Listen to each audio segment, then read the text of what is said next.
India viral news में आप सभी का स्वागत है। मैं सिकंदर रगरेज। इस वक्त हम मौजूद है जलगांव शहर के एमआईडीसी सेक्टर में, जहां मेरे पीछे आप देख सकते हैं आर्यावंत कंपनी, केमिकल कंपनी में भीषण आग लगी हुई है। आप देख सकते हैं, आप काफी विकराल रूप ले चुकी है। जलगांव शहर और भुसावल शहर की अग्निशामक विभाग की गाड़ियां यहाँ आग बुझाने की कोशिश कर रही है। आप मेरे पीछे देख सकते हैं फायर फाइटर की गाड़ियां कंटिन्यू आग पर काबू पाने की कोशिश कर रही है। आप देखते रहिए इंडिया वायरल न्यूज। हमारे चैनल को लाइक शेयर सब्सक्राइब जरूर करें।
काय सांगणार या ठिकाणी की सेक्टरमध्ये केमिकल कंपनीला मोठी आग लागलेली आहे, नेमकी प्राथमिक माहिती काय मिळते?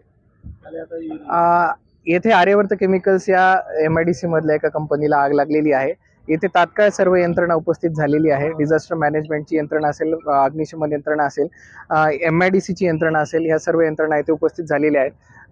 इथे फायर टेंडर्स उपस्थित झालेले आहेत एमआयडीसी कडून। जैन इरिगेशनची पण यामध्ये मदत घेण्यात येते। महानगरपालिकेचे, नशिराबादचे, नगर परिषदांचे, भुसावळकडून, जामनेरकडून, सगळीकडूनच फायर टेंडर्स आणि फोम टेंडर्स मागवण्यात आलेले आहेत। ते सर्व इथे पोहोचलेले आहेत आणि आग आटोक्यात आणण्याचं काम सुरू आहे। लवकरच आग आटोक्यात येईल अशी अपेक्षा आहे।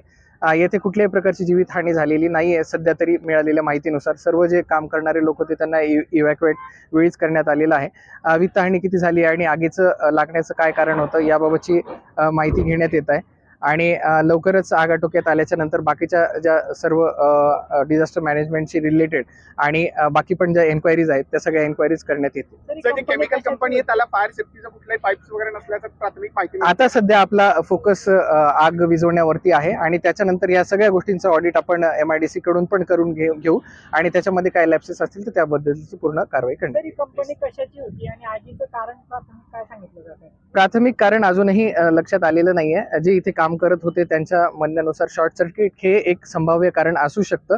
केमिकलची कंपनी आहे आणि त्याबाबतची पण माहिती जी आता प्राथमिक भेटलेली आहे त्याच्यानंतर आपण डिटेलमध्ये ही माहिती घेऊन आपल्याला सर्वांना ही माहिती देणार। काय प्रॉडक्ट त्या ठिकाणी बनत होतं रासायनिक? ठीक।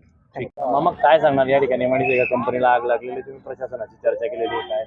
इथे Aryavart medical private limited company chemical कंपनीला आग लागलेली आहे आणि मला वाटतं प्रशासनाने लगेच तात्काळ दखल घेऊन सर्व गाड्या वगैरे आलेल्या आहेत। स्वतः कलेक्टर साहेब येऊन गेलेले आहेत, पोलीस प्रशासन पण आहे आणि मला वाटतं सर्वात जीवितहानी झाली नाही तर मला वाटतं हे सर्वांसाठी बरं आहे।